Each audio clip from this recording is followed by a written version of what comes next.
바리새인과 사두개인들이 와서 예수를 시험하여 하늘로 쏘는 표적 보이기를 청하니 예수께서 대답하여 가라사대 너희가 저녁에 하늘이 붉으면 날이 좋겠다 하고 아침에 하늘이 붉고 흐르면 오늘은 날이 굳겠다 하나니 너희가 청기는 분별할 줄 알면서 시대의 표적은 분별할 수 없느냐. 악하고 음란한 세대가 표적을 구하나 요나의 표적밖에는 보여줄 표적이 없느니라 하시고 저희를 떠나가시다.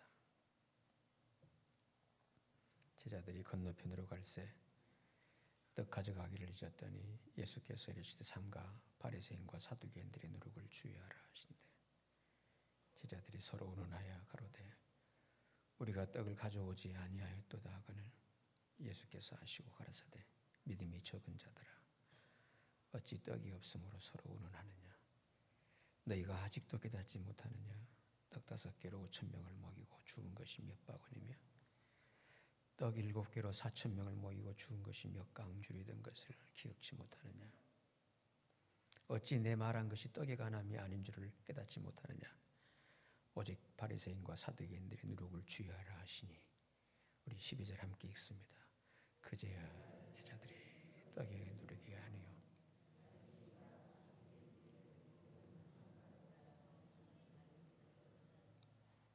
기도드리시겠습니다.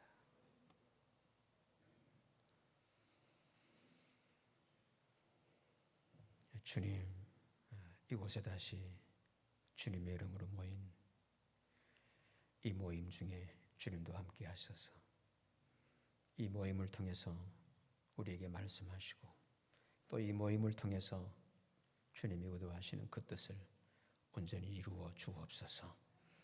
그래서 주의 뜻이 하늘에서도 이루어진 것처럼 이곳에서도 이루어지게 하옵소서.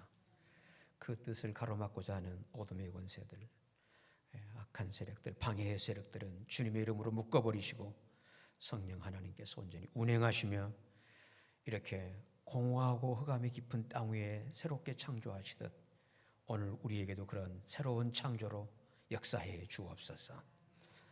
주의 말씀을 또 이렇게 같이 나누려고 합니다.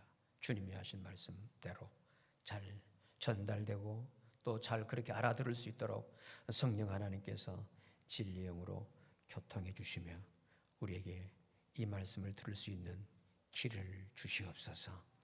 성령 하나님 친히 운행하시며 역사해 주시기를 구합니다. 또한 몸된 교회 지체들 이렇게 모여서 주의 몸을 이루고 있사옵나니 주님의 거룩한 몸으로 영광스러운 몸으로 그리고 건강한 주의 몸으로 우리 모두를 세워 주옵소서. 병약한 지체들 또 여러 삶에서 삶의 무게 때문에 힘들어하는 지체들 그리고 이모로 저모로 이렇게 여러 아픔과 눌림 속에 있는 지체들 주님의 이름으로 만져주시고 치유해 주옵소서. 그래서 상쾌함이 있게 하시고 가벼움이 있게 하시고 주님 안에서의 안식이 있게 하시고 깊은 평화를 주 안에서 누릴 수 있게 해 주옵소서. 주님 거룩하신 뜻을 이루어 주시기를 구하오며 또한 이렇게 몸된 교회를 위해서 자원하는 마음으로 참 귀한 헌신의 삶들을 살고 있는 아름다운 지체들을 주님 아시죠. 저들의 삶을 주께서 언약하신 대로 귀하게 인도해 주옵소서. 성령 하나님께서 이 시간 역사해 주시기를 바라옵고 우리의 머리가 되시는 예수 그리스도의 이름으로 기도드립니다. 아멘.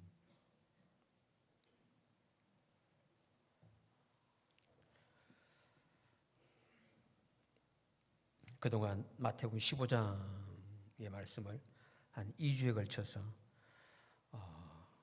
예수 그리스도를 믿는 것은 우리의 떡으로 오신 생명 양식으로 오신 예수 그리스도를 먹는 것이다 라고 하는 말씀을 이렇게 증거해 드렸습니다. 그래서 마태복음 15장의 이 말씀은 예수 그리스도를 내 생명의 떡으로 먹는 삶의 중요성을 다룬 내용입니다. 신분적으로 개 같은 이방인들, 당시의 사람들은 이방인들을 개 신분으로 평가를 했잖아요. 이런 개 같은 이방인들이 예수 그리스도를 먹음으로 거듭나게 되어 하나님의 자녀로서 공동체 식탁인 교회를 이루어서 예수 그리스도를 한 몸으로 누리는 사람이 되었던 것입니다. 그래서 예수를 나의 그리스도로, 나의 주로 믿는다고 하는 것은 그분을 내 자신의 생명의 밥으로 먹는 것입니다. 믿음은 그러므로 저를 따라합시다. 먹는다. 네, 먹는 것입니다. 이렇게 차려놓고 구경하는 것도 아니고요. 뭐 이렇게 섬기는 공을 들이는 것도 아니고요. 예수 그리스도를 나의 생명의 떡으로 밥으로 먹는 것입니다. 이런 먹는 행위 중에 가장 귀한 행위가 믿음의 행위가 곧 주님은 옳습니다. 아멘이라는 것을 말씀을 드렸어요. 그래서 예수님을 내 밥으로 먹는 고백이 주님은 옳습니다. 주님은 옳습니다. 고백이었습니다. 지난 주일에 주일 예배 때 드려진 어느 지체의 고백인데요. 글씨체로 본다면 상당히 좀 오래된 연세가 좀 되신 분, 그런 고백인데 저 혼자 이렇게 읽기에는 너무 진솔한 고백이어서 우선 말씀을 시작하면서 이 고백을 먼저 소개해 드리려고 합니다. 여자가 와서 예수께 절하며 가로되 주여 저를 도우소서. 대답하여 이르시되 자녀의 떡을 취하여 개들에게 던지 마땅치 아니하니라.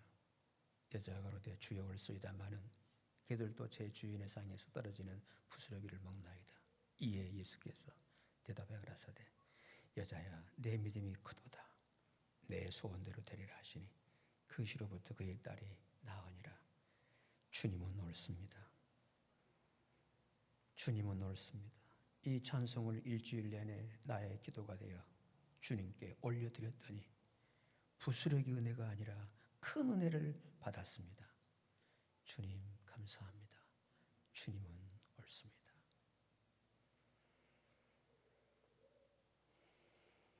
믿음은 주님을 아멘으로 먹는 것입니다. 먹을 때 내 안에서 주님이 역사하시는 것입니다. 내가 예상할 수 없는 마치 8월의 크리스마스처럼 예상치 못한 은혜들을 주십니다. 어떤 삶의 처지에 어떤 경우에 놓여 있다 할지라도 나로 하여금 감당케 하신 은혜로 역사하십니다. 그게 임마누엘의 은혜예요. 임마누엘의 은혜입니다. 나는 주님 안에 주님은 내 안에 먹을 때 그분을 먹을 때 이 시간도 이렇게 말씀을 들으시면서 말씀을 들으면서 찬양을 드리면서 이렇게 주님을 먹고 마시는 은혜가 있으시기를 주님의 이름으로 축원합니다.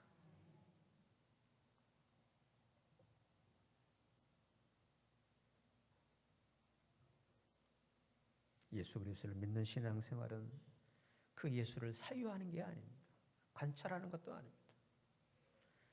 막연히 추정하는 것도 맹종하는 것도 아닙니다.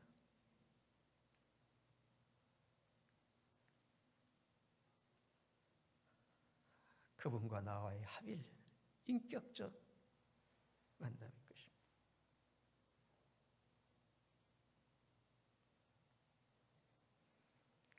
그래서 내 삶은 주님의 삶이 되어지는 것이고 주님의 삶은 나의 삶이 되어지는 것입니다. 결코 나누어질 수 없는 이 합일된, 이 연합된 생명의 일체죠.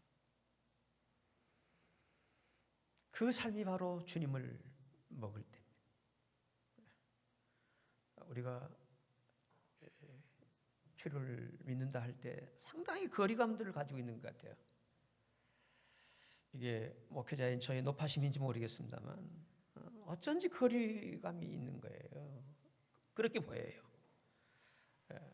아니라는 거예요. 그 주를 먹는 거라는 거예요.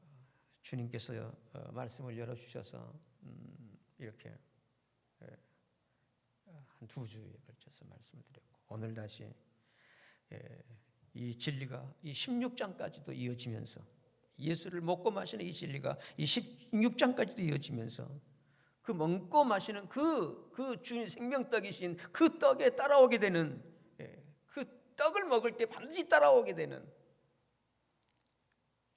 그 미혹의 세력, 이 변질시켜버리는 세력, 누르게 되어서 주님이 주의할 것을 오늘 16장에 들으면 말씀을 하시게 됩니다.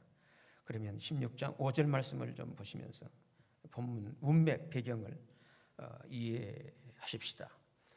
5절입니다. 제자들이 건너편으로 갈새 떡 가져가기를 잊었더니 예수께서 이르시되 삼가 바리새인과 사두개인들의 누룩을 주의하라 하시는데 제자들이 서로 의논하여 가로되 우리가 떡을 가져오지 아니하였도다 하거늘 예수께서 아시고 가라사대 믿음이 적은 자들아 어찌 떡이 없으므로 서로 의논하느냐 너희가 아직도 어떻게 하지 못한다고요?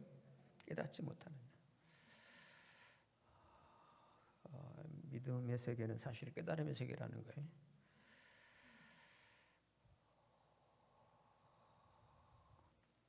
믿음은 뭘 내가 그냥 소위 공을 들여서 얻어내는 세계로 이해하면 참 이게 어려워져요. 많은 혼란이 있게 돼요. 그게 아니라 믿음의 세계는 그랬구나. 이미 뜻이 있고 그분의 그 언약이 있으신 그 사실을 발견하고 그거를 내 것으로 받아들이는 깨달음인 것입니다. 이때 믿음의 영안이 열리는 것이죠. 아직도 근데 그들이 깨닫지 못하느냐. 떡 5개로 5,000명을 먹이고 주운 것이 몇 바구니며 떡 7개로 4,000명을 먹이고 주운 것이 몇 강줄이 된 것을 기억지 못하느냐. 어찌 내 말하는 것이 떡에 관함이 아닌 줄을 깨닫지 못하느냐. 일반적인 떡이라는 거죠. 그게 먹고 마시는 그저 먹고 사는 그런 일반적인 떡이 아니라는 거예요. 거기에 대한 것을 알지 못하느냐. 깨닫지 못하느냐. 오직 바리새인과 사두개인들의 누룩을 주의하라 하시니 12절입니다. 우리 같이 함께 읽습니다. 시작. 그제야 제자들이 떡의 누룩이 아니요 바리새인과 사두개인들의 교훈을 삼가라고 말씀하신 줄을. 이처럼 우리 주님 예수 그리스도께서 생명의 떡이라고 한다면 사람들의 종교 바리새인이나 사두개 이들의 종교는 누룩이라는 것입니다. 그러므로 오늘 말씀의 주제가 된다면 떡이냐 누룩이냐 하는 것입니다. 주님이 떡이라는 걸 알았는데 그 주님을 떡으로 먹을 때 거기에 필연적으로 이렇게 접근해 오는 누룩. 누룩은 일반적으로 이스트라고 발효 소재죠. 이스트라고 하면 이해 빠르실런지요. 주님께서도 예를 들었습니다만 적은 누룩이 온덩이에 순간적으로 퍼져버리는 아주 영향력이 대단한 번식력이. 그래서 본래의 그 맛을 바꿔버리는 거죠. 이스트, 이 누룩이.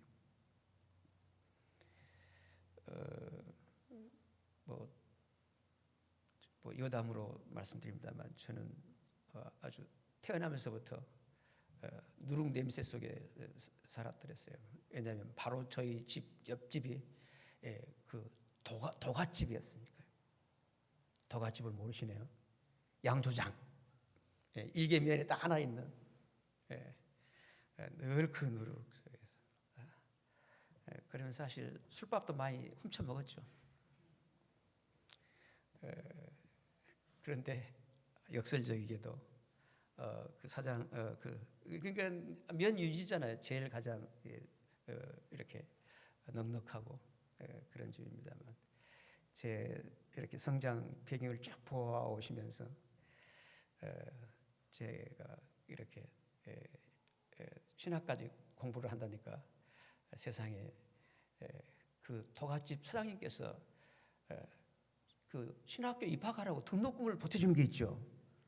저는 그래서 술 돈으로 좀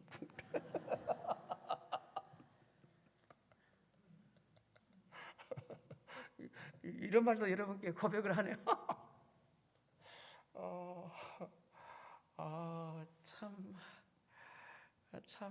참 아주 귀한 사랑을 받아들였어요. 이제 누룩이 그 정도로 이렇게 완전 술을 만들어 버리잖아요.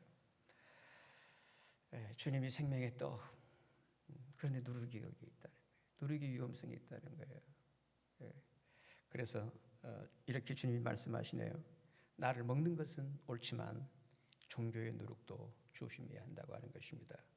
왜냐하면 이 누룩 때문에 떡이신 그리스도가 변질 내지는 부패될 수 있기 때문이라는 거예요. 누룩이 있다면 반드시 그 옆에는 그 근저에는 그 부근에는 부패될 수밖에 없는 거예요. 변질되어 버리는 거죠. 본인은 느끼지 못할지라도 무의식 가운데 그렇게 변질 이게 오염인 것이죠. 그래서 이런 본래 순수한 주님을 믿는 떡이었는데 이 누룩에 의해서 변질되고 부패되어 버린 경우가 사실 초대교회 때부터 있었어요. 이 사실이 고린도전서 5장 말씀을 통해서 제가 소개해 드릴게요. 고린도전서 5장 8절을 좀 올려주실래요? 준비되어 있네요. 아이고 글씨가 커졌네요. 네, 일부 때는 글씨가 좀 작아서 애를 썼는데 여기서도 제 글씨가 보이네요. 우리 눈에 보이시면 같이 함께 읽겠습니다. 시작. 이러므로 우리가 명제를 지키되.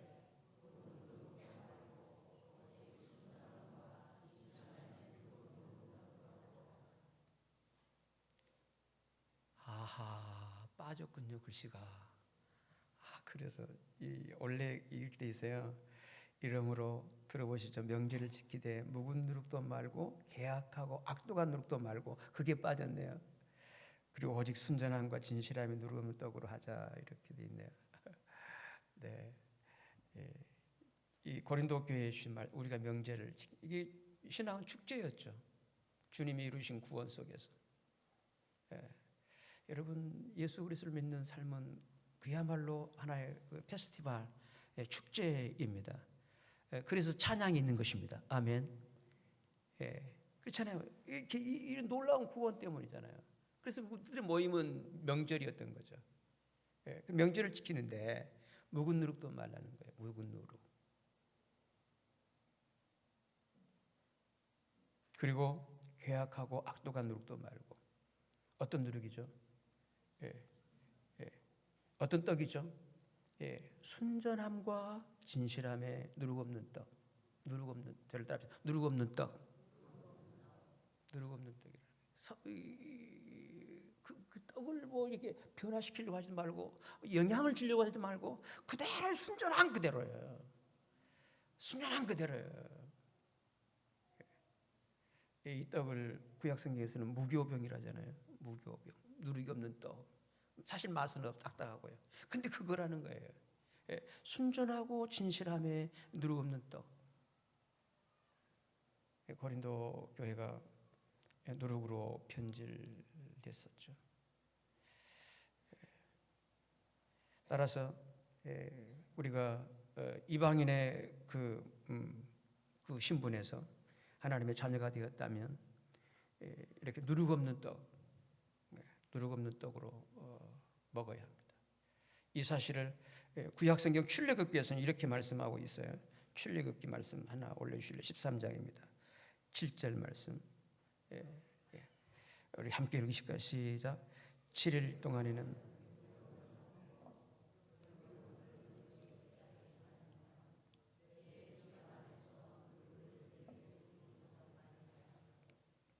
여기 6월절이죠.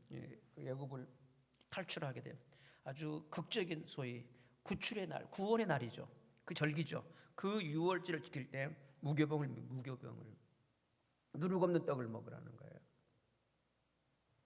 좀 맛있고 부드러운 누룩을 넣고 그러면 그런 떡 좋지 않아요. 근데 주님은 그게 아니에요. 무교병을 먹으라.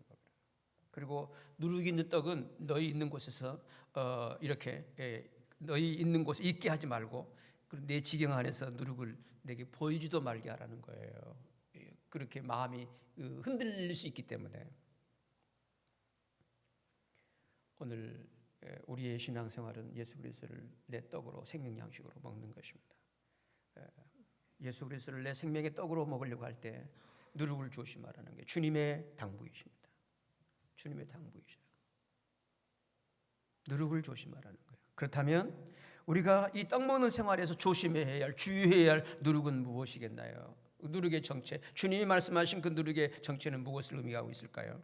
먼저 이 누룩은 어떤 표적이나 신기한 이적처럼 보여내는 것으로 마음을 흔들어 버리는 거예요. 마음을 미혹하는 것이죠. 이 사실을 16장 1절에 이렇게 주님이 말씀하시네요. 1절입니다. 바리새인과 사두개인들이 와서 예수를 어떻게 해서요? 시험을 하죠. 시험, 테스트를 한다는 거죠. 제가 어떤 분인가, 어떤 능력이 있는가 시험하여 하늘로서 오는 뭘 보이기를 청했나요? 표적 보이기를 요청했어요. 보여만 주면 믿겠습니다.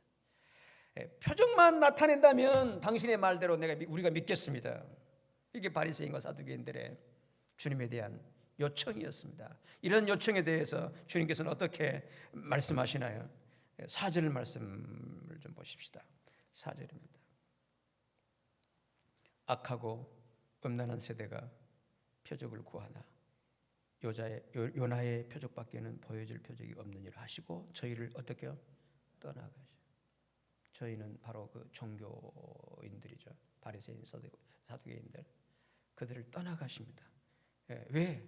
그들이 악하고 음란한 그런 세대로 살고 있기 때문이었습니다. 악하고 음란했기 때문에. 이 악하고 음란한 이 세대 풍조, 여기 악하다는 것은 자기 중심성을 말해요. 신앙생활도 늘 자기 중심성이에요. 그리고 음란한 것은 하나님을 절대적인 분이 아니라 상대의 신, 그저 자기 필요에 의해서 믿는 그런 음란한 세대라고 그래요. 이런 세대가 표적을 보여지는 게 따라서 얘가 더 세네. 얘가 더 뭐랄까요? 용하네. 더 효과가 있겠네. 그래 표적을 구하는 거예요. 따라서 순전한 믿음의 주님을 먹는 그 믿음의 세계에서는 결코 이 표적이 의미가 없겠죠. 필요가 없겠죠. 근데 악하고 음란한 세대는 표적을 구해요. 굳이 구한다면 보여줄 표적이 딱 하나 있다. 그 표적이 뭐죠? 요나의 표적밖에는. 아멘. 요나의 표적밖에는. 아멘. 주님이 능력이 없어서요? 보여낼 수가 없어서요? 아니에요. 문제는 뭔가요? 주님께서 표적을 만일에 보여낸다면 그게 누룩이 될 수 있기 때문입니다. 떡을 오염시켜요. 순전한 떡을, 순수한 아무것도 섞이지 않는 소위 묵인질의 순진무구의 그 떡이 오염된다는 거예요. 그 표적 때문에.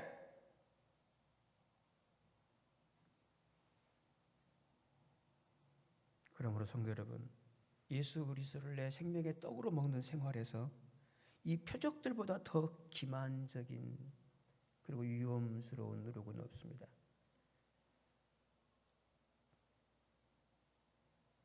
이 보여지는 표적에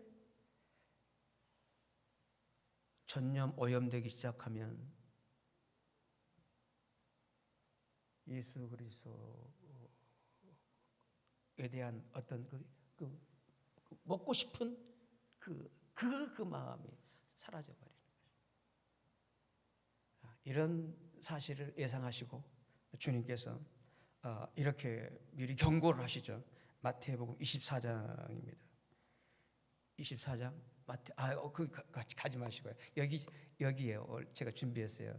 네, 시간 전략하기 위해서 23절인데 스크린에 준비되어 있네요. 그때의 사람이 너에게 말하되 그리스도가 여기 있다, 혹 저기 있다 해도 믿지 말라. 그리스도란 말이 뭐냐면은 메시아, 내 문제 해답자. 그러니까 그들이 바리새인들이나 그들이 기대했던 메시아는요, 초능력자로 오셔서 그냥 힘으로 세상을 지배해 버리는 것이었어요. 그런 소위 그 능력 있는 사람이 그리스도가 여기 있다 저기 있다 해도 믿지 말라. 24절입니다. 거짓 그리스도들과 거짓 선지자들이 일어나 무슨 표적과요? 큰 표적이에요. 작은 표적, 이 소소한 표적이 아니에요. 큰 표적과 기사를 보이어. 따라합시다. 보이어.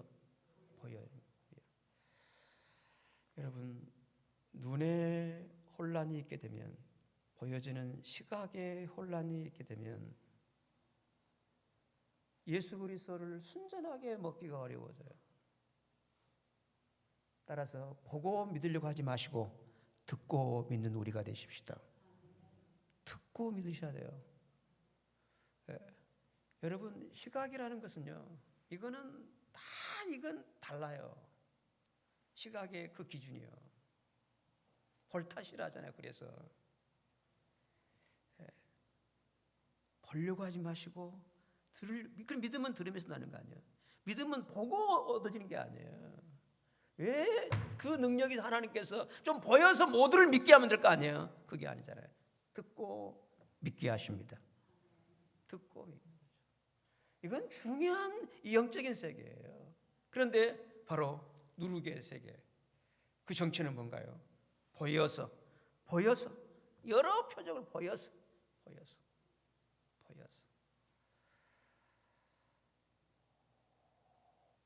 할 수만 있으면 택하신 자들도 미혹을 택하신 자들마저도, 따라서 택함 받은 사람들도, 심지어 구원을 받은 사람들도 이런 기사의적 표적에 흔들릴 수 있죠. 여기에 전염되어 버리면 떡에 대한 이렇게 먹고 싶은 마음, 이게 소위 그 식욕을 잃어버리는 거예요. 주님에 대한 그 갈망을, 그러니까 그 믿음의 그걸 놓쳐버리는 거예요.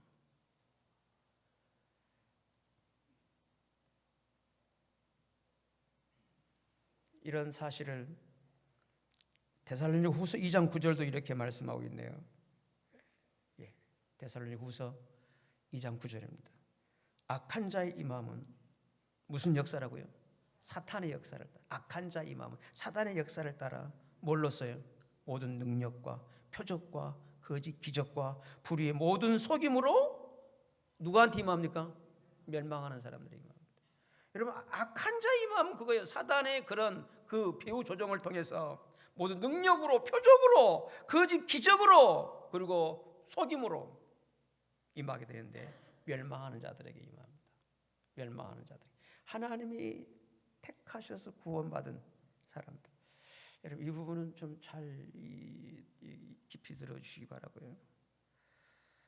그 사람들은 하나님이 지키시고 보호하시고 인도하십니다. 그래서 구원이 은혜일 수밖에 없다는 게 그 진리입니다. 이 부분은 다른 기회에 더 말씀을 드릴게요. 멸망하는 자들에게 임합니다. 여러분, 이런 속임이, 미혹이, 이런 누룩의 그 미혹이 멸망하는 자들에게 임합니다. 왜 그러면 이들이 멸망을 합니까? 운명적으로 그렇게 결정됐나요? 소위 운명론적인 예정이 아니라 이건 자기 자신의 그 선택의 결과예요. 이는 저희가 뭘 받지를 않죠? 뭘 받지를 않죠? 진리의 사랑을. 저를 따라합시다. 진리의 사랑. 성경에서 말하는 진리의 본질은 사랑입니다. 하나님이 우리를 사랑해 주신 것입니다. 그것도 먼저 사랑해 주신 것입니다. 조건 없이 사랑해 주신 것입니다. 이런 사랑은 이 땅에는 없어요. 그래서 새로운 신조어가 생긴 단어가 있는데, 그 단어가 아카페라는 단어죠. 이 단어는 땅에서는 없었던 단어예요.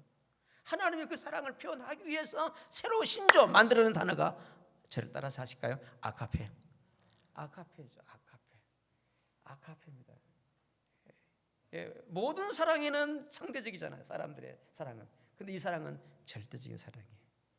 그 사랑을 담고 있는 내용이 진리입니다. 그 진리의 사랑을, 그 어마어마한 사랑을, 사랑 얘기잖아요. 러브스토리잖아요. 하나님이 우리를 향한 사랑 얘기잖아요. 그 얘기를 안 듣고 있는 거죠. 왜 안 듣나요? 미혹이죠. 방해죠. 누르게 방해죠. 그래서 구원함을 얻지 못합니다. 성도 여러분, 보여지는 기사회적 표적에 치심이 되기 시작하면 물론 체험은 있어요. 체험을 하면서 어떤 열심도 있어요. 근데 진리의 사랑으로 누려지는 구원은 얻을 수가 없습니다. 결국 멸망. 이런 사실을 성경 맨 마지막 요한계시록에도 이렇게 말씀하고 있어요. 요한계시록 13장도 한번 소개해 드릴게요. 13절입니다. 네.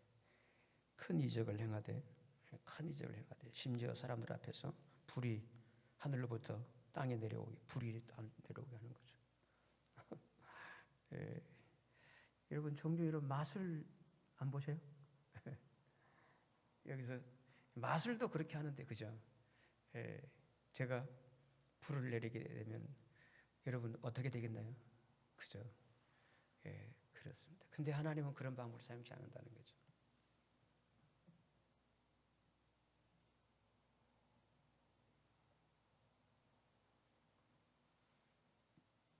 그래서 이 구원의 길이 좁은 길인 거예요. 심지어 사람들 앞에서 불이 하늘로부터 땅에 내려오게 합니다. 큰 이적을 행하면서. 그러면서 14절입니다. 짐승 앞에서 받은 바 이적을 행함으로 땅에 거하는 자들을 어떻게 한다고요? 누룩을 주의하라고 하는 것은 미혹을 받기 때문입니다. 여러분. 미혹의 영입니다. 따라서 이 순수한 떡이신 예수 그리스도는 어떤 표적 나타내 보이는 것을 결코 원치 아니하십니다. 왜냐하면 그분 자신이 요나의 표적처럼 십자가의 죽음과 부활의 표적이시기 때문입니다. 따라서 예수 그리스도를 생명의 떡으로 먹는 생활은요, 오직 유일한 표적이신 십자가의 죽음과 부활 속에서만 이루어져야 합니다. 그런데 이 유일한 표적에는 마음이 없고 이렇게 드러나는, 보여지는 신의 은사처럼 소위 보여지는 표적에 관심이 있다면 이미 누룩의 영향 속에 들어있다 해도 과언은 아닐 것입니다. 그때부터 예수 그리스도를 믿는 생활은 생명이 아니라 종교로 변질되어 버립니다. 결코 생명의 생활이 아니에요. 그래서 존재의 변화에 대한 관심이 없어요. 그저 응답 받았느냐 못 받았느냐, 체험했느냐 안 했느냐, 거기에 집중해 버립니다. 주님을 결코 생명의 떡으로 먹을 수가 없게 되어 버립니다. 그 다음 이 떡 먹는 생활에서, 예수 그리스도를 믿는 이 떡 먹는 생활에서 조심해야 할 누룩은 종교적인 외식입니다. 그럴싸한 그런 외식행위, 누룩이라는 것입니다. 이 사실이 예수님께서 하신 말씀, 이렇게 말씀하세요. 6절을 보실까요? 6절 말씀, 16장 6절입니다. 예수께서 이르시되 삼가 바리새인과 사두개인들의 누룩을 주의하라 하신대. 그리고 12절에 그제야 지자들이 떡에 누리게 하니요 바리새인과 사두개인들의 뭘 삼가라고요? 교훈을 삼가라고 말씀하신 줄을 깨달으니라. 이러한 사실을 이제 우리 성경을 같이 찾아보시죠. 마태복음 23장으로 같이 가보십시다. 23장입니다. 이런 누룩의 모습, 현상, 그 현장을 한번 가보시죠. 23장입니다. 마태복음 23장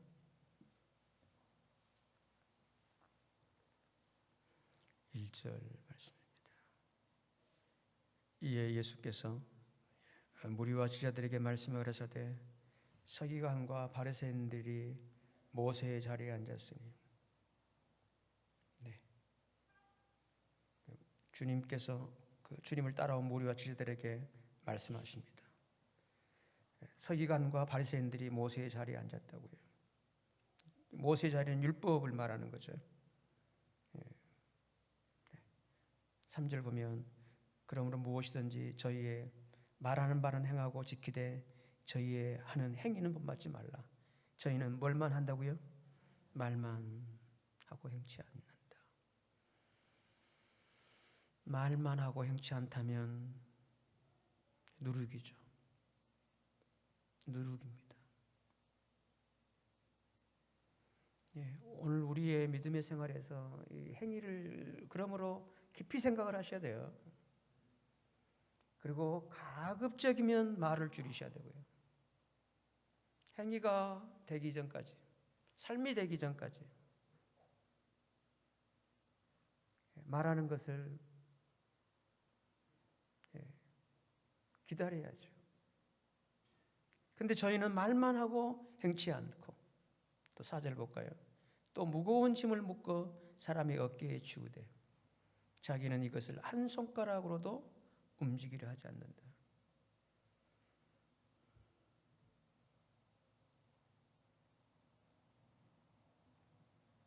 그래서 5절 볼까요? 함께 읽습니다. 시작. 저희 모든 행위를 사람에게 보이고자 한 곧 그 차는 경문을 넓게 하고 옷수를 크게 하고, 사람이 보이고자 하는 거죠.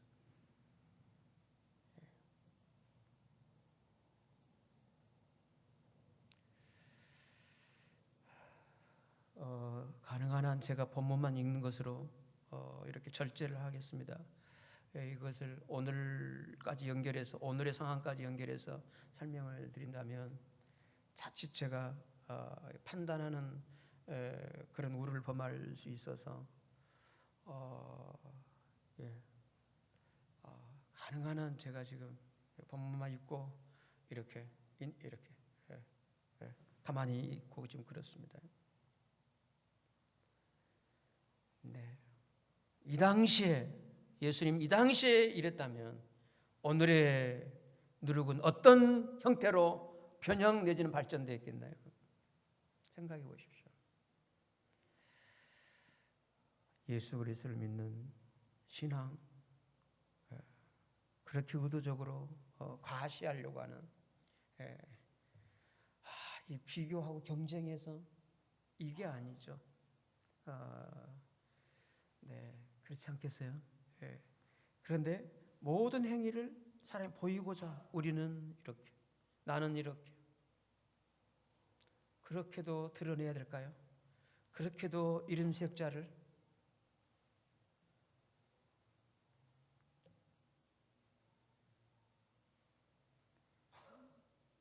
주님은 저에게 이 자랑을 철저하게 차단시키셨고요. 심지어 교회 자랑도 이걸 금하게 하시더라고요. 그래서 자랑거리들을 자꾸 빼앗아 가시는 거죠. 얼마나 그게 내 영혼으로서는 안전한지요. 주님만을 찾게 되고 주님만을 추구하게 되고 주님만을 먹을 수 있는 그 왕성한 그 식욕으로 나를 주 앞에 그 가난한 마음으로 세워가시는 게 그런 삶이었습니다. 그런데 이 당시에 이들은 모든 행위를 사람에게 보이고자 해요. 곧 그 차는 경문을 넓게 하고 옷수를 또 크게 하고, 잔치의 상석과 해당의 상자와 시장에서 원한받는 것과 사람에게 랍비라 칭함받는 것을 좋아해요.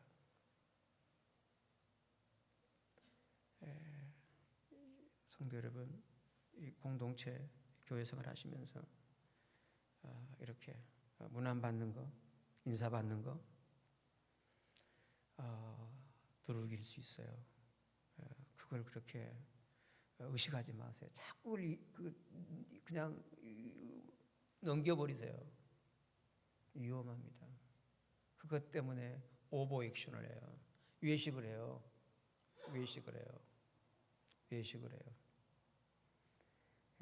우리는 사람에게 알려지고 인정받는 존재들이 아니라 하나님께 알려지고 인정받는 사람들이 되시기를 바랍니다. 이게 하나님 앞에서의 삶이 아니겠어요?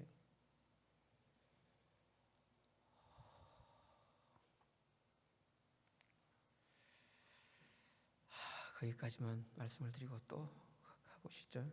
8절을 봅시다. 그러나 너희는 랍비라 칭함을 받지 말라. 선생은 하나요 너희는 다 형제니라. 다 형제라는 거예요. 9절입니다. 땅에 있는 자를 아비라 하지 말라. 너희 아버지는 하나이시니 곧 하늘에 계신 자시니라. 또한 지도자라 칭함을 받지 말라. 너희 지도자는 하나이니 곧 그리스도시니라.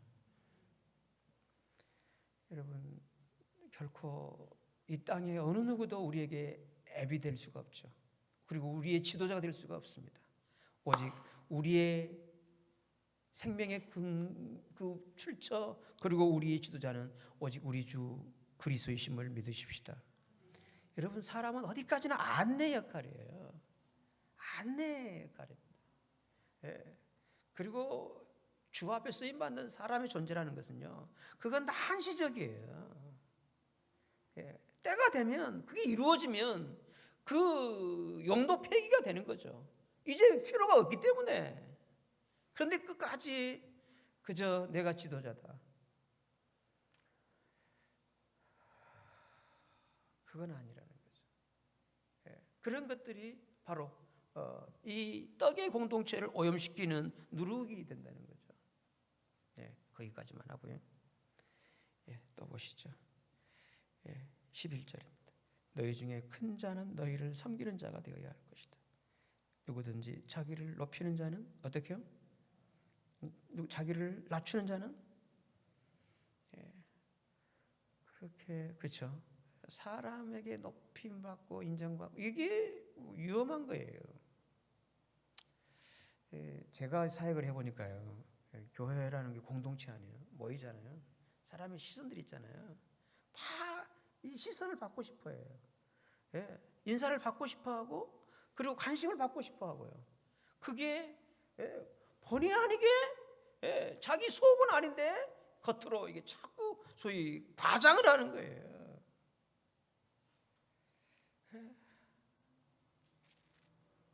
이 보여내는, 물론 믿음의 결론은 소위 신앙의 행위로 보여내는 삶입니다만, 이런 외식으로 마스크, 가면으로 이렇게 하게 되면요, 이건 정말 이 생명의 떡에서는요, 떡을 먹을 수가 없어요. 그리고 생명의 떡이 들어가서 내 안에서 이렇게 하나의 에너지로 일하시는 그 생명의 그 속성은 그런 과시형이 아니기 때문입니다. 가면형이 아니에요. 그저 순수하고 순전한 존재일 뿐입니다. 그 존재로 세워가시는 것입니다. 오염이 전염됨이 없이. 그래서 그저 진솔하고 진실할 수밖에 없는 자로 세워가시는 게 주님의 생명의 떡의 그 역사의 결과입니다. 주님을 깊이 누린 사람들은 결코 이렇게 화려하게 뭐 이렇게 이럴 필요가 없잖아요. 내 스펙이 뭐고? 여러분, 그래요. 이렇게 참 체계적으로 깊이 공부하는 건 참 귀하죠. 그런데 그게 스펙이 되어버리면요, 오늘 그래서 이제 학위가 남발해버린 거고요. 이런 유혹 때문에, 이 지도자 같은 이것 때문에.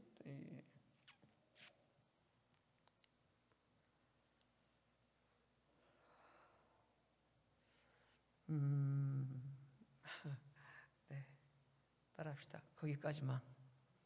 네, 자꾸 막 나오는 거예요. 네, 거기까지만입니다. 네, 또 이들의 그 누룩, 그 외식됨이 뭔가요? 13절에 화했을 자 외식하는 서기관 바리새인들이여, 너희는 천국 문을 사람들 앞에서 닫고 너희도 들어가지 않고 들어게 하는 자도 어떻게 해요? 들어가지 못해요. 여기죠. 또 15절입니다. 화했을 자 외식하는 서기관 바리새인들이여, 너희는 뭐 하나를 얻기 위해서요? 교인. 저는 지금까지 사역하면서 여러분들을 교인이라고 불러본 적이 없어요. 여러분, 교인은 종교의 멤버십을 말합니다. 종교의 그 멤버들을 말해요. 어떤 종교예요? 오늘 우리들은 한 분 한 분들은 교인이 아니라 주님의 지체들인 줄 믿습니다. 그리고 주 안에서 같이 함께 한 몸을 이루고 있는 형제 자매인 줄로 믿습니다. 근데 교인 하나의 그 조직을 키워내는 거기에만. 그래서 교인 하나를 얻기 위해서 어떻게 해요? 바다와 육지를 두루다니며 생기며 너희부터 배나 더 지옥 자식을 만들어 버리는. 이 당시에 이랬다면 오늘은 어떻겠어요?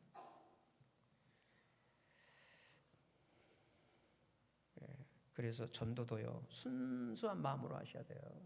교회가 전도를 할 때도 참으로 복음을 진리를 전하기 위한 것으로 하셔야지, 어떤 뭐 조직을 키워내기 위해서 어떤 사람 모으기 위해 끌어모으기 위해서 하고 있다면요, 우리 자체도 지금 아직 아니라 한다면, 물론 우리가 다 성숙해서 전도하기는 어렵겠죠.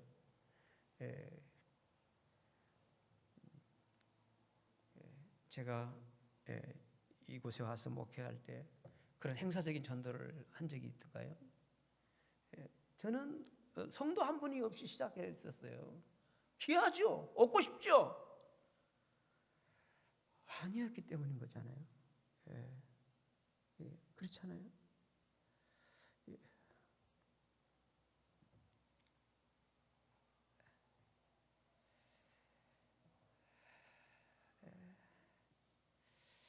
문제는 배나 더 지옥 자식 만들어 버리겠다니까요. 네, 또 볼까요? 쭉 뛰어넘어서요. 23절입니다. 23절을 뛰어넘어서. 이거 다 그런 내용이에요. 다 그런 내용입니다. 거기에 대한 주님의 지적이에요. 아주 비판적이잖아요. 그래서 제가 저도 아주 가능한 이런 저기를 안 사용하려고 하는데요. 주님 말씀이니까 그대로 들어주시기 바랍니다. 제가 그렇게 비판하기 위해서가 아니라는 거 염두에 두시고요. 우리가 이렇게 이걸 알아야 되기 때문에 이 말씀을 인용하고 있을 뿐이에요. 바리새인과 이 사두개인들의 이 누룩, 그 외식 교훈 23절입니다. 화했을진저. 여기는 반드시 화가, 주님이 이렇게 소위 독서를 퍼부으신데 이렇게 살게 되면 왜 화가 없겠나요? 그 신앙생활은요, 이 결론이 그거예요. 재앙이지 않겠어요?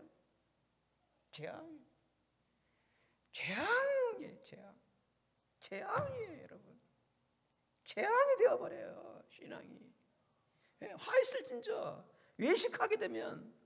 서기관과 바리새인들이여, 너희가 박하 회양과 근처에 11조를 드리되 율법에도 중한 바 의아인과 신간 버렸다. 그러나 이것도 저것도 버리지 말아야 할지니라. 25절 같이 24절 함께 읽어 시작. 소경된 인도자야 하루살이는 걸리는. 11조의 개념입니다. 11조도 왜 강조를 하나요? 탐욕이라는 거예요. 약대는 삼키고 하루 사이는 걸러내는 거예요. 그런데 그게 11조 정신은 그것만 어떤 역수만이 아니라는 거예요. 그 귀한 마음인데 왜 그걸 걸러내냐는 거잖아요. 헌금을 액수로 평가하는 것입니다. 물론 그 거액을 그렇게 무기명으로 드릴 수 있다는 것, 저는 참 대단한 분들이라고 하는 거예요. 근데 여러분 중에 그냥 거액은 그냥 저기 하고 그냥 이렇게 이거 걸러내는 거, 이게 외식이죠.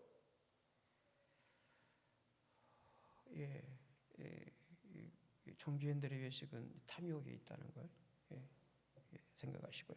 또 보시죠. 25절이죠. 화해슬린저 외식하는 사이 바리새인들이요, 잠과 대접의 겉은 깨끗이 하되 그 안에는 뭐죠? 탐욕과 방탕으로 가득하게 하는도다. 소경된 바리새인아, 너는 먼저 뭘 깨끗이 하라? 그러면 무엇도 깨끗하다. 겉만 아는 엉망이에요. 그건 그렇죠? 표현하기도 참 붓고 어려워 힘드네요. 그 안에는 진짜로 이건 아니잖아요. 이건 아니잖아요. 근데 이 속은요, 무의식 가운데 드러나요. 이 잠재된 상태에서요.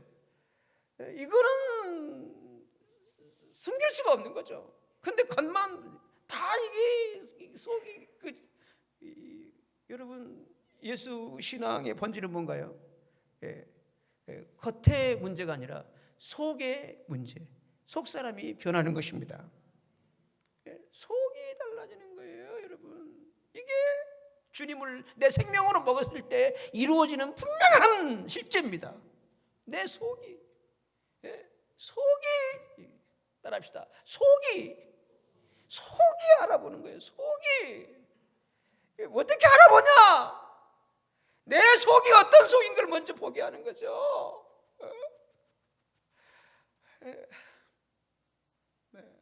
그리고 어떻게 해요? 점점 할 말이 없어지지. 그때 공감이 생기는 거 아니야. 따질 필요가 없고 이길 필요가 없고 같은 일, 뭐 더하면 더하지 덜한 존재가 아닌데 어떻게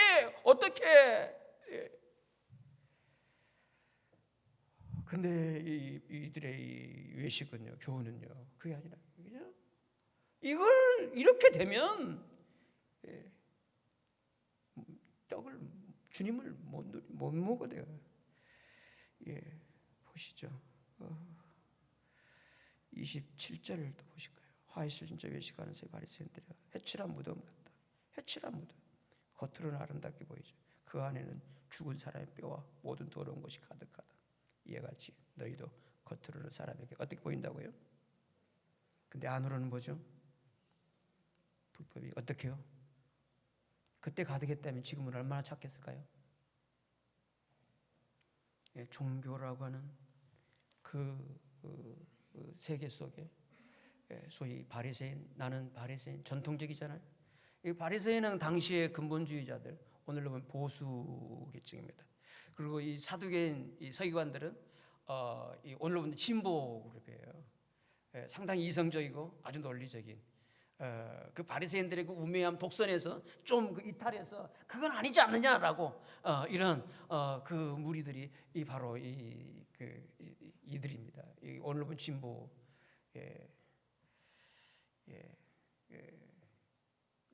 진보가 생긴 거 보수 때문에 생겼잖아요. 너무 하잖아요. 근데 진보도 역시나 되고 보니까 또 이러네요. 이게 인간이라는 거죠.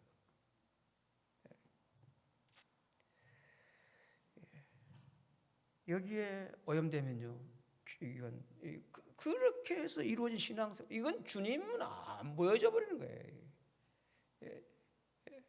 떡의 존재가 없어져 버린다는 거죠.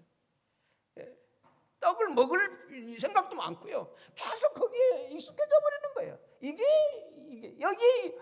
아주 그냥 그게 타성에 젖어 버리게 되는 거죠. 그런데 오늘 우리에게 이런 누룩의 오염 여부, 이렇게 주님이 경고하신 이런 누룩의 오염 여부를 알아볼 수 있는 아주 중요한 하나의 리트머스 시험지 같은 중요한 하나의 그 테스트가 있습니다. 그게 주님이 사용한 건데요, 바로 너희가 나를 누구라 하느냐 이거예요. 너희는 나를 누구라 하느냐. 예수가 도대체 내게 어떤 분이냐,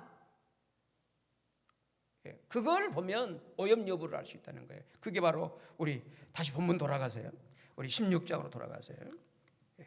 16장입니다. 16장 13절부터 보시죠.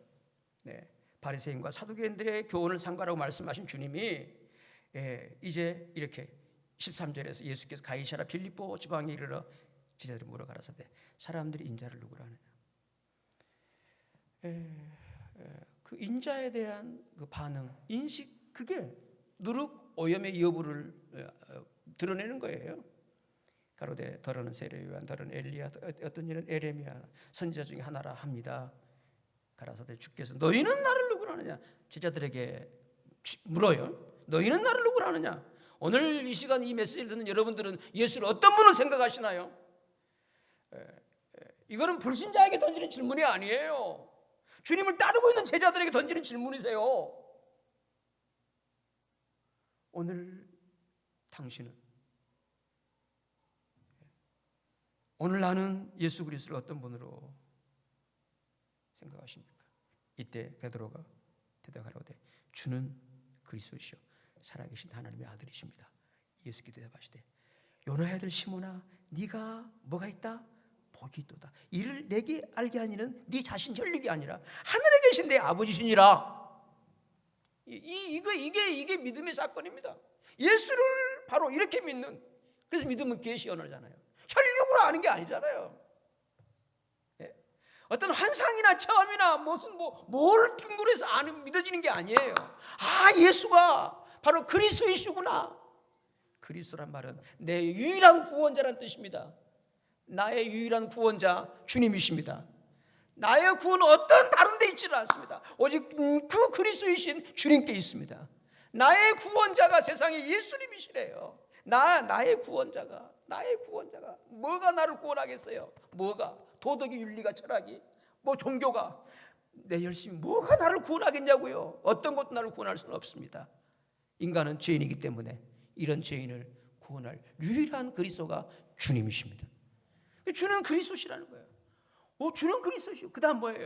그 그리스도만이 아니라 살아계신, 따라합시다. 살아계신 하나님의 아들입니다.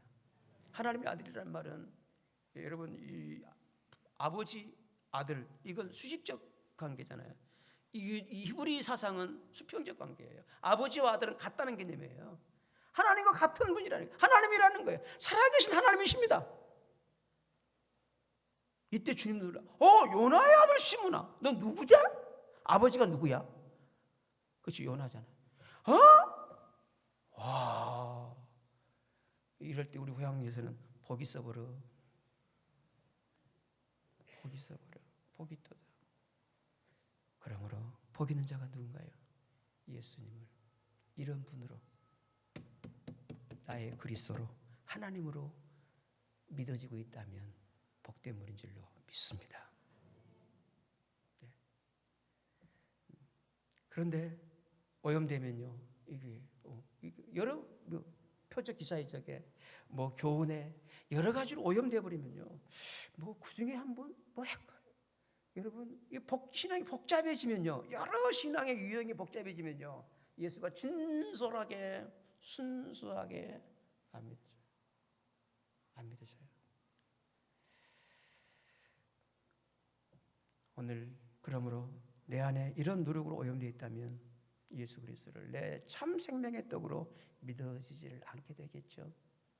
그저 가정의 평화를 위해서 그저 나와서 그냥 그러다 시간 되면 가고, 그리고 여전히 자기식도 살아버리고 안 믿어지는 거죠. 오염의 문제입니다.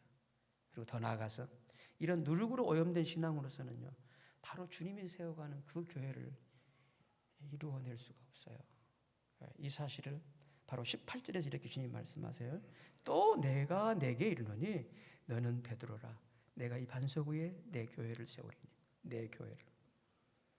음부의 권세가 어떻게 해요? 주님이 세워가는 교회는 주님의 교회고요. 교회는 결코 어떤 교파의 교단의 교회도 아니고요, 어떤 목회자의 교회도 아닙니다. 주님의 교회입니다. 그리고 이 교회는 주님이 세우십니다. 아멘. 잊지 마십시오. 제가 이 시간을 빌어서 고백한 데는, 저는 지금까지 이렇게 교회를 세워오면서 결코 내가 세운다 생각해 본 적이 없어요. 주님께서 이 마음을 주시고 이 은사를 주시고 이런 지체를 주셔서 주님이 세워가신다. 아멘. 주님이 세워가시는 거죠. 그런데 이런 교회도, 이렇게 주님의 교회를 주님이 세워가는 교회도 음부의 이 음부의 권세라는 것은 바로 그 방해 세력이에요. 네.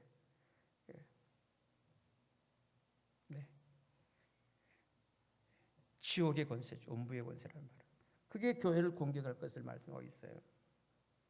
그러므로 이렇게 주님의 교회, 주님이 세워가는 교회도 영적인 전쟁이 있겠죠. 그런데 결코 그 어떤 권세도 주님의 교회를, 주님이 세워가는 그 교회를 이길 수 없다고 하는 것입니다. 이 교회로 세워지는, 이런 교회로 세워짐에 있어서 가장 중요한 삶이 뭐냐? 바로 누룩이 없어야, 누룩이 있어갖고는 안 돼. 이런 교회를 못 이룬다는 거예요. 또 음부의 권세에 넘어가 버리는 거예요. 그래서 고린도전서 5장에 이렇게 말씀하세요. 고린도전서 5장 7절인데요. 너희는 누룩 없는 자인데 새 덩어리가 되기 위하여, 새 뭐가 되기 위해서요? 덩어리. 여러분, 이 떡은 한 덩어리 떡입니다. 나누어진 떡이 아닙니다. 한 덩어리가 되기 위해서 묵은 누룩을 내어버리라. 묵은 누룩을 내어버리라. 우리의 유월절 양고 그리스도께서 희생이 되셨느니라. 주님으로 충분하다는 거예요. 이 교회를, 고린도 교회에 주신 말씀하냐, 너희 누룩 없는 자인데 어디서 누룩이 이 누룩 저 누룩 들어와가지고 교회가 지금 어려움을 겪고 있는 거예요. 그 누룩을 내어버리라는 거예요. 주님이 바로 우리의 참 생명이기 때문에. 그러면서 출애굽기 15장도 이렇게 말씀하고 있어요. 출애굽기 15장 12장입니다. 15절에 같이 함께 읽으실까요? 시작.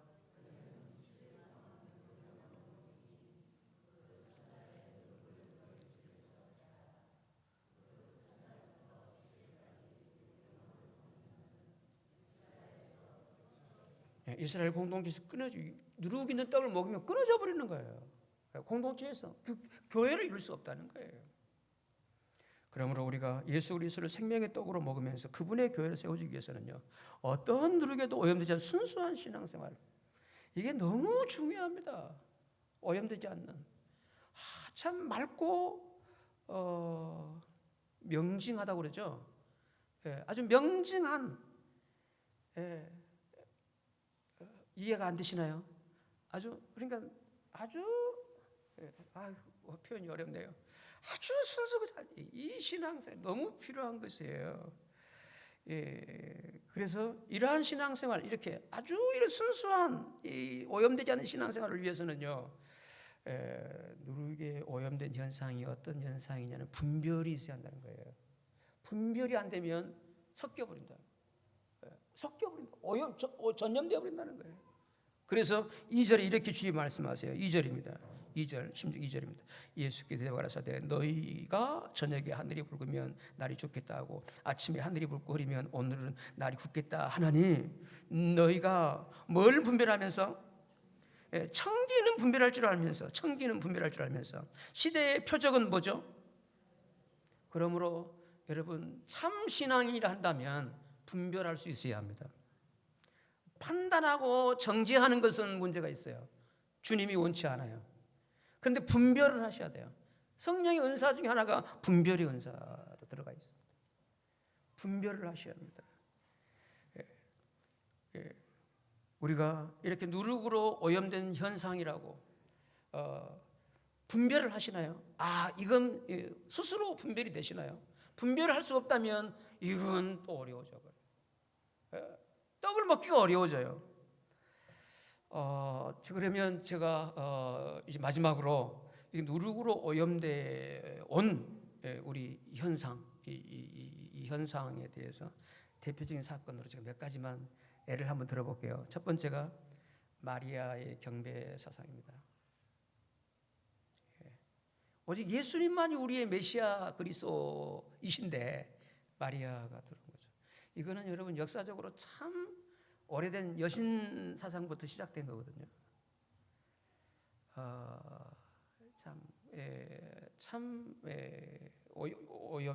누룩이죠. 그러니까 예수님이 그리스도 되심이 모호해져 버리는 거예요. 마리아가 그렇게 하나의 여신으로 등장하면서부터 예수가 그리스도이심과 하나님 되심이 모호해져 버린 거죠. 그 다음 오염된 현상 중 하나가 크리스마스입니다. 이 성탄절은 하나님께서 성육신하신 사건이 누룩으로 오염되어 버린 결과 사람들이 예수 그리스도는 모르면서도 산타 할아버지나 트리에는 친숙해 있잖아요. 오염입니다. 오염이에요. 지금의 성탄절은 오염되어 있습니다. 누룩으로. 종교의 행사의 누룩으로 오염되어 있습니다.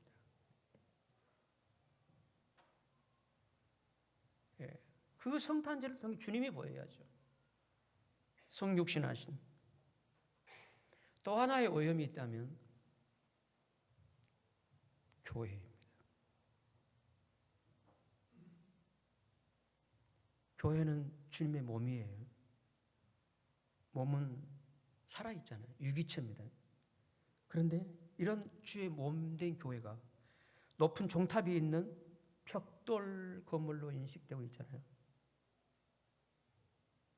여러분 30년 전까지만 기도 안 했어요. 다 예배당이었어요. 근데 이런 건물, 붉은 벽돌 건물은 유기체가 아닙니다. 생명 무기체잖아요. 몸이 유기체가 무기체가 되고 있는 거죠. 예배당 가자 하지 교회 가자 합니까? 오염이에요, 여러분. 무서운 오염이에요. 더 나아가 이걸 성전이라 하잖아요. 이거는 아주 예수 그리스도 죽음까지도 무효화시켜버린 사건이에요. 이런 건물을 성전이라 한다면. 그저 제 주관적인 이렇게 상황 파악이니까 참고만 하시기 바랍니다. 그리고 또 하나의 예로 든다면 교회에서 불려지고 있는 호칭 문제입니다. 호칭 문제입니다. 우리 성도들은 주 안에서 형제 자매의 혈연 관계임을 믿습니다. 아멘. 그래서 주님께서도 우리들을 형제 자매로 부르셨잖아요. 우리를 주님께서 같은 형제로 세상에. 그런데 이런 호칭에도 계급적인 누룩으로 인해서 주님이 드러나지를 않고 그 직분만 부각되는 거예요. 직분만 부각되는 거예요. 그 직분이 신분이 되고 있는 거예요. 죽어서까지 위패에다가 그 직분 신분을 쓰잖아요. 저는 유언을 남기고 있어요. 결코 내 직분 쓰지 말아라. 그저 쓰고 싶다면 성도 누구누구 써라. 공개적인 유언입니다. 본래 이 교회 직분 제도는요, 성직자 중심의 병폐를 차단하려는 것이었어요. 이런 제도가 우리나라에서 유교적인, 소위 계급적인, 유교적인 누룩 속에서 계급 제도 성격으로 변질되어 버린 것이죠. 직분이 얼마나 헌신적인 귀한 분들이 나요. 근데 이렇게 변질되어 버린 거예요. 또 하나의 오염된 현상이 교파의 난립이라고 저는 봅니다. 본래 교파는 복음을 증거하기 위한 전도 단체였어요. 그런데 이런 순수한 모임이 이 누룩의 오염에 의해서 정치 세력으로, 교세가 크면 큰 정치력,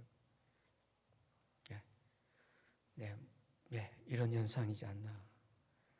성도 여러분, 그러므로 여러분께서는 이런 누룩에 오염되지 않는 순수한 신앙으로 내 자신의 생명떡으로만 예수 그리스도를 먹고 마시는 그런 복된 삶이시기를 주님의 이름으로 축원합니다.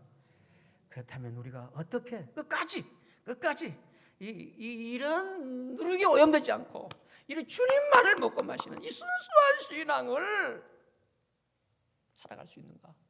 주님의 마지막 당부로 마치겠습니다. 우리 여기서부터 보실까요? 16장 24절부터 보실게요. 이에 예수께서 제자들에게 이르시되, 24절이에요. 아무든지 나를 따라오려거든 뭘 어떻게 하고요? 자기를 부인하고 자기 십자가를 지고 나를 쫓을 것이니라. 누구든지 제 목숨을 구원코자 하면 잃을 것이요 누구든지 나를 위해 제 목숨을 잃으면 찾으리라. 사람의 말 온 천하를 얻고도 제 목숨을 잃으면 무엇이 유익하리요? 사람이 무엇을 주고 제 목숨을 바꾸겠느냐?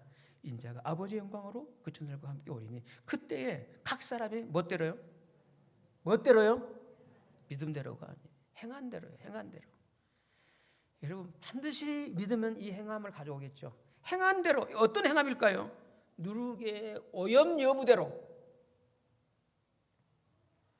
누룩으로 어떻게 오염돼서 어떻게 믿었는지 거기에 행한 대로 갚아주시겠다고 하는 것입니다. 기도하십시다.